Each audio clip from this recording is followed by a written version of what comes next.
The Dragon Ball FighterZ World Tour 2025 Finals is upon us, coming up on January 19, 2025, and it is going down. We have basically most of the combatants that's going to be in the main event, and the LCQ is coming up with some of the regional finalists in there, and whoever is going to sign up for the LCQ. Registration is not closed for that yet, so we don't necessarily know who's going to be in it, but we're still going to go over the event. How did we get here? What are the names that we can expect to be in the main event? And gonna give some of my early predictions on who I think might actually come out on top. So we see here on liquipedia.com/fighters, which is basically the #1 source you want to go to if you want to keep up with anything as far as these events in the FGC. We see right here the event is gonna go down on January 19th. For the offline events, numerous aspects of the previous world tours are combined. The winner of the Power Plus event, which is EVO 2024, automatically qualify for the world tour, and those who participated in the power tier events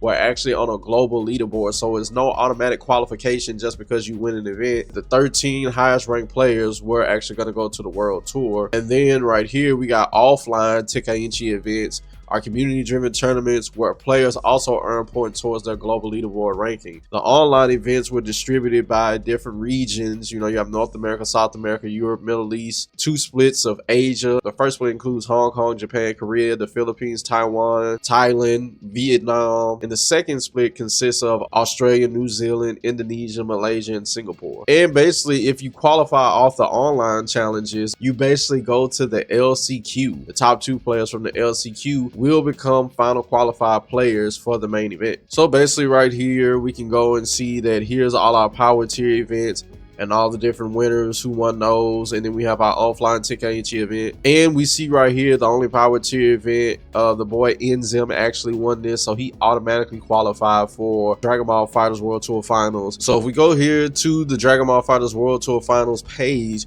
you will see that we have qualified participants already. So Enzim, Wade, Yasha, Hikari, Obi Assassin, Mato, Zane, Noka, Novix, Zansix, Hook Gang God, Ikoen, Legendary Muffin, and Lakar all have qualified so far. Now if you go to the last chance qualifiers, you see the only people that we have that are notable entrants right now are these 3 right here: KJ Pixel, Easy Man, and Dora. We don't basically have the full list of people who's going to be there because I believe that the LCQ still has its registration open at this point, if I'm remembering correctly, so we should be able to get those later. But going into the ones who have qualified so far for the World Tour Finals, we basically want to go over some of the biggest names that you see right here, who are basically Enzim, Wade, Yasha, Hikari, and Noka. If we go here to Enzim, he had a fantastic year. He basically won the Trinity of the FGC.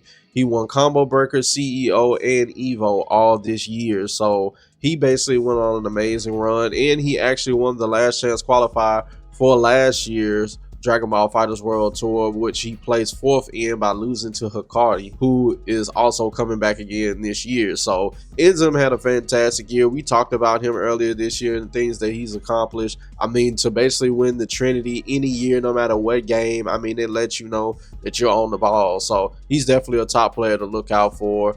Then we have Yasha. Yasha went on a tear this year. Basically anything that he competed in, anything that he was a part of, he basically won, except for the Dragon Ball Z World Tours Finals 2023-2024, which was technically last year's, but they still counted because it was in the calendar year of 2024. But as you see, he's gotten first at everything, and he's beaten some of the names that you're seeing that's going to be at the World Tour Finals. He's beaten Noka, he's beaten Wade, he got Wade again. So these names that you're seeing that he's beating are people that you're probably expecting him to see in the top 8 of the World Tour Finals. Then you got Hikari, who is basically coming from being last year's Dragon Ball Z World Tour Finals champion. He also won EVO in 2023 and Bum's Birthday Bash in 2023. He won Bum's Birthday Bash in 2024, so we know Hikari isn't no slouch.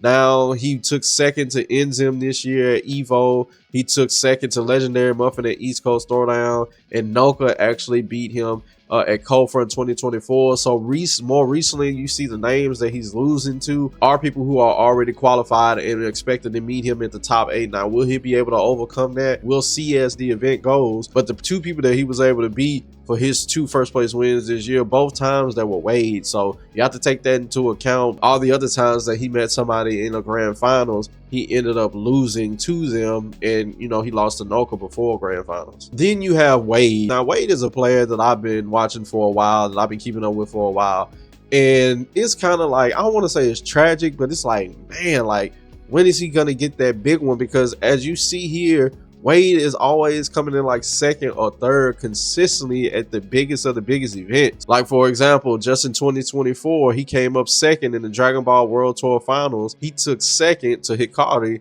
Then again at Bum's Birthday Bash, he took second to Hikari. Then he came in third at Combo Breaker to Cali Mac.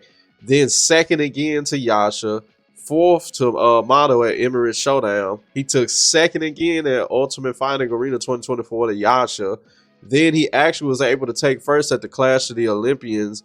He actually beat Noka, but then Noka came back and knocked him off at Cold Front 2024 for him to get fourth. So as you're seeing, like, his stats right here, is like he's always consistently up there at the top, being able to do, you know, being up there to duke it out with the best of the best.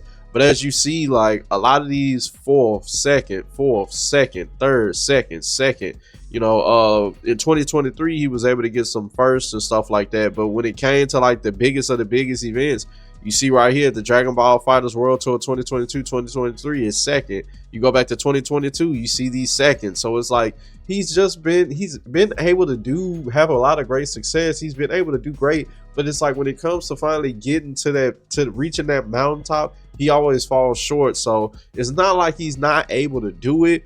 I won't sit here and say like it's a mental thing. I'm not gonna sit here and read his mind, but hopefully this year Wade is able to go ahead and claim that throne, because he's somebody that truly deserves it. And then we got Noka. Noka is somebody that is a player that you need to watch out for, because you'll see Noka's name come up a lot. Like right here at Kofront 2024, with who Yasha beat to get that win, you saw Noka. Then at Hikari, the previous Dragon Ball FighterZ World Tour champion, when he took third, who did he lose to? He lost to Noka. Wade, basically, when he lost Cold Front 2024, he lost to Noka. And then at Clash of the Olympics 2K24, when he won that, who did he have to face? And he won in a tight set of 3-2.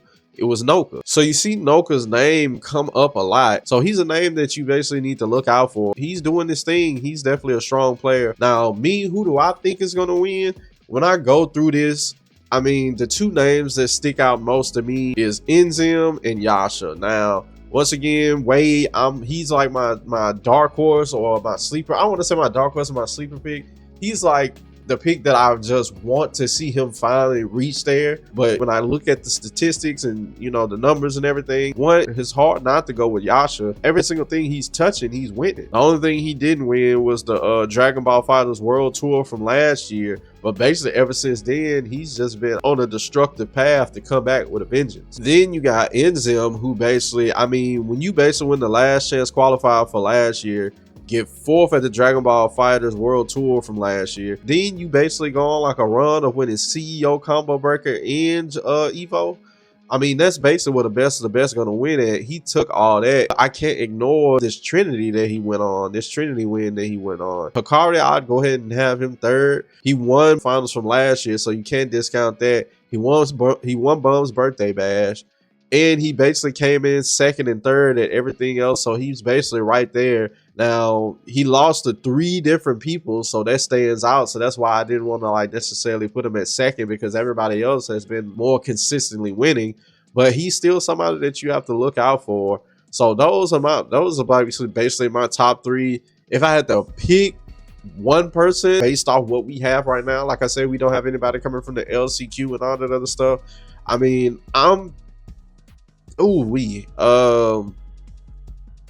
I think I might want to go with Yasha. I mean, even though, you know, Enzim, he got this Trinity and stuff right here. Yasha, I mean, 5 events, anything that he touched his name on, he murking. So it's hard. And then between Enzim and Yasha, really the only event that they were together at this year, they competed at the same time, was Cold Front 2024. And during that, Enzim came in 9th through 12th, and Yasha actually took first at Cold Front 2024. So I mean, just going off stats, statistics, what I see, I mean, I have to go with Yasha. I think Yasha's going to win. He's doing fantastic this year. It's looking like his year to lose. So y'all let me know what y'all think in the comment section down below. Who do y'all have coming out? Are y'all excited for the Dragon Ball World Tour Finals? Let me know.